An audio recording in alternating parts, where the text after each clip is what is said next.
There are thousands of DOS games. Most of them are terrible. I play one selected at random with a 20-minute time limit and record it live. This is the result.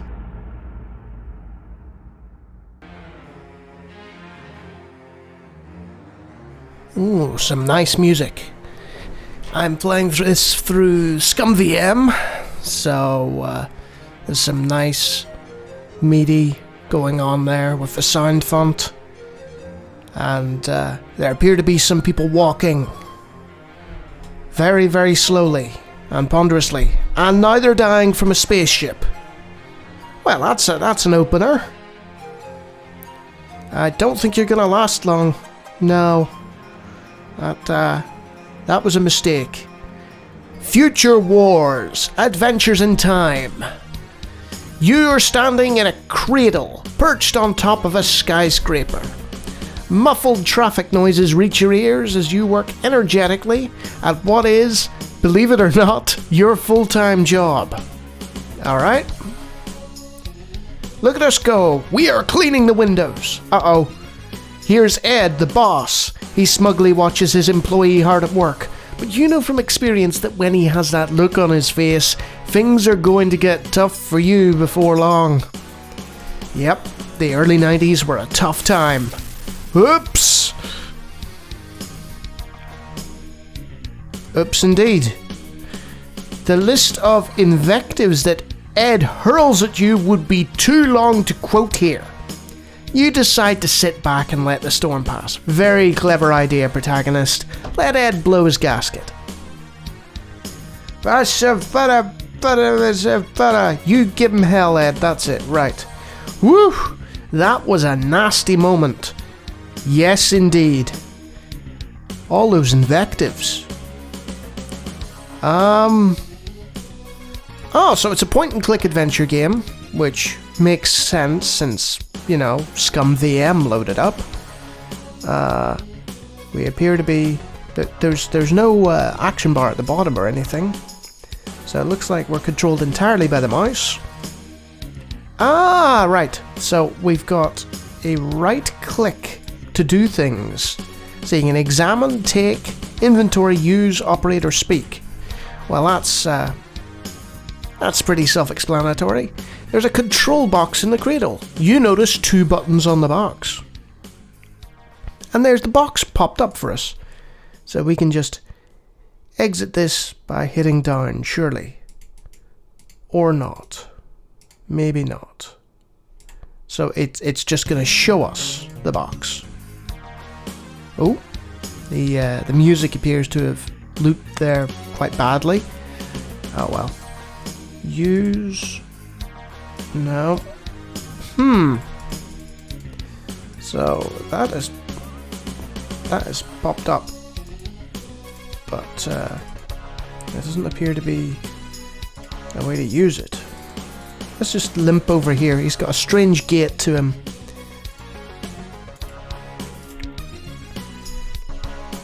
So we're going to examine scaffolding, examine empty bucket. The bucket of water stands on the floor of the platform, empty. That is very true. Let us take the empty bucket. I can't pick it up from here. So unlike a lot of adventure games, our protagonist will not wander over at our behest and pick up objects. So it's up to us to wander him over and say, hey, lazy bones. Is it still a bucket? It is still a bucket. Let us take the aforementioned bucket.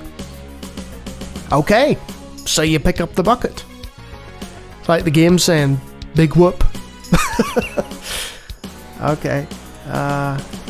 So we'll have to wander over to the controls then. And then we'll have to operate scaffolding. Let's suppose you are trying... And let's mention it again. This looks like it's been translated, because that's an obvious typo. And it's sardonic as well, which is unfortunate, really. I'm sure it was very, very amusing in whatever language it was originally. Use. So The use button is quite similar to the LucasArts things in that you can use stuff from your inventory on items. So using the empty bucket, for instance, on the scaffolding, try and find something else. Okay. So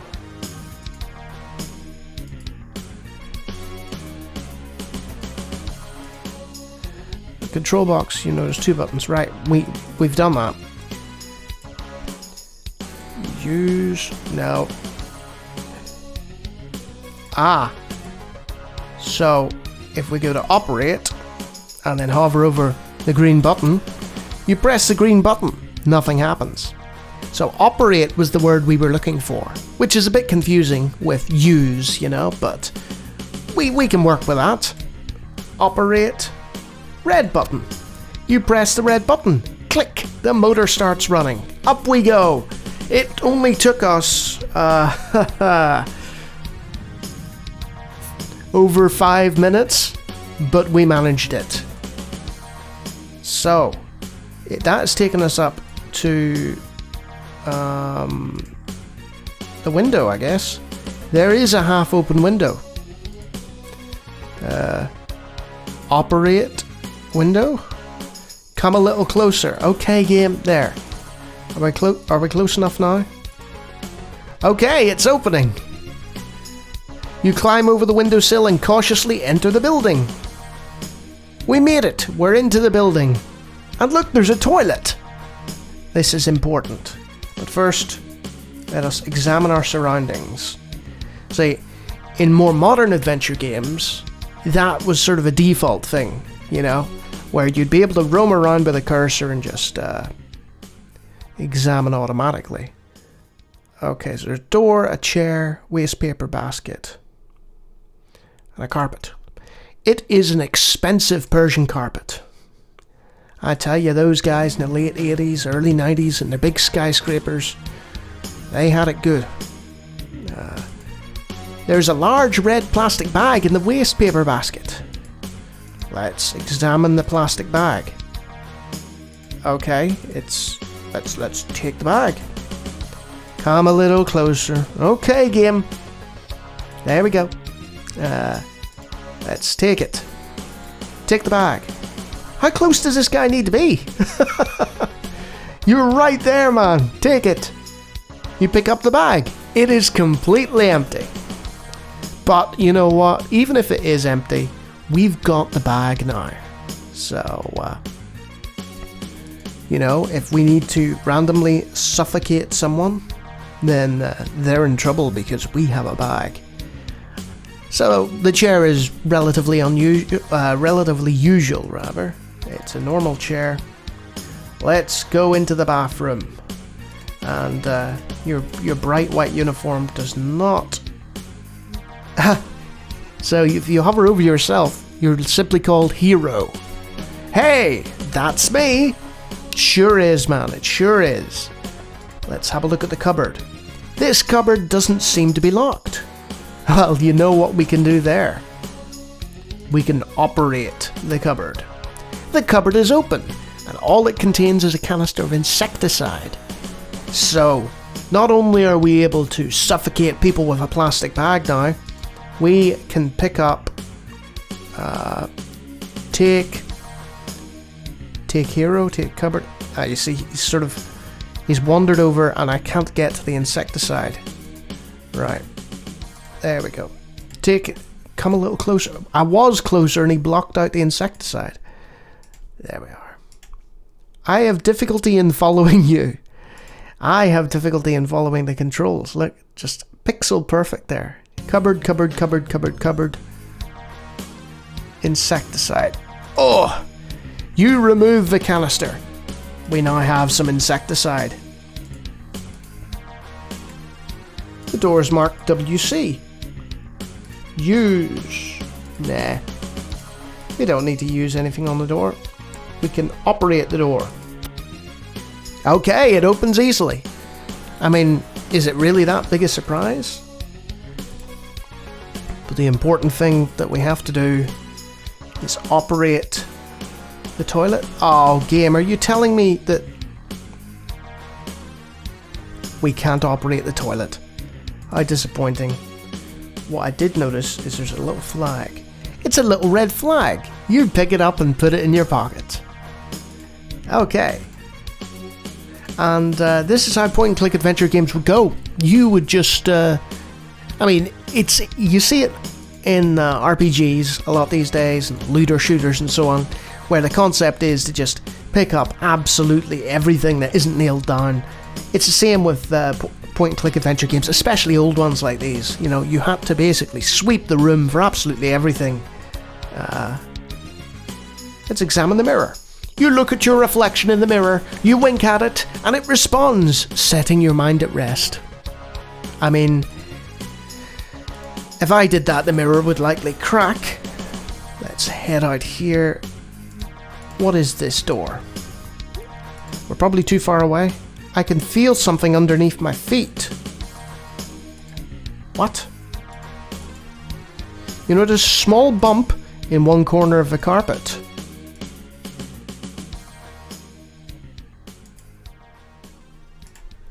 What happens if we operate? Move over so that I can lift up the carpet. Thanks. Okay. Yeah, but he's off the carpet. Okay. Operate the carpet. A little key has slid under the carpet. Of its own volition. Nobody put it there. The key had autonomy and just decided to slide in there. Okay. We now have a little key. We shall operate this door. Come a little closer. And that's one of the problems with this game, I think. You would take for granted... Sorry, that was my phone there. You'll take for granted, like, the later games, which... Oh! Somebody has come in. Ouch! The boss. He doesn't look as though he appreciates your escapades. You get a nasty feeling in the pit of your stomach and think you might be better off going back to work. And thus ends our escapades. Unless...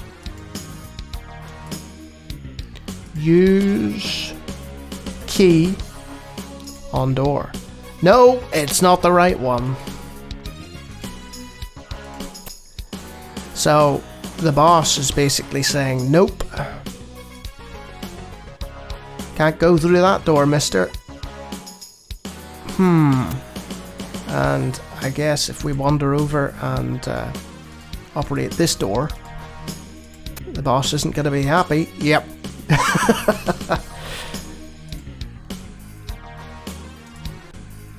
Oh wow, he kicked us out. Damn. Well, we got a pile of stuff. Operate red button. You press the red button, nothing happens. Operate green button. The cradle descends. Alright. A nice little sound effect there. Don't know if you heard that. Let's see, is there anything else in our immediate area? No. There is not. I think we have to go back to that room. Oh yeah. Idiot. Took me long enough to figure out how to work that, only to forget about it momentarily. Alright. Let's take a quick look around. Nope.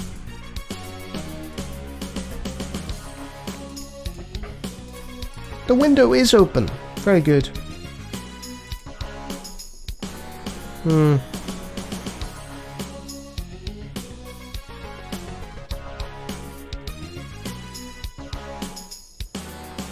question is, what do I do next?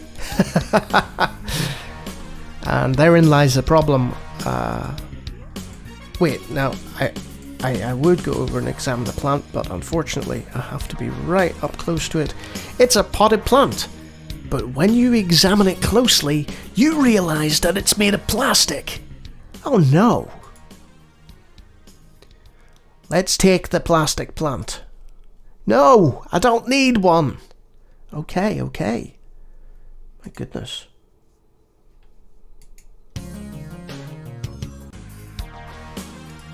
So I think I'm going to call it there.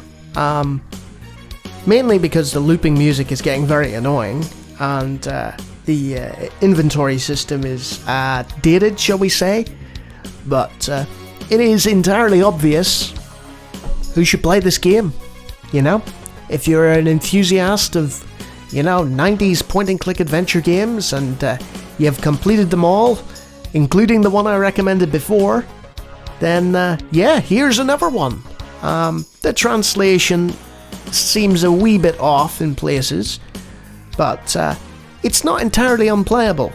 And if you're not the sort who likes sleuthing around a random office block in the middle of a skyscraper, you can always look up a guide, I suppose. And while there doesn't appear to be any dialogue, that's understandable given that it's from, the very early 90s. Yeah, it's alright. It's not too bad. So, it's not bad. It's not bad.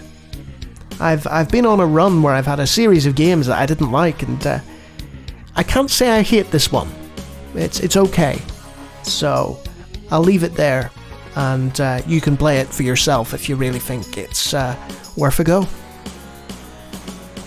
Oh yeah, and if you like me fumbling around with point-and-click adventure games, I have done a few more on my channel, and I do a whole host of other first impression DOS playthroughs and another series called Get Off My Lawn, so feel free to check that out or subscribe.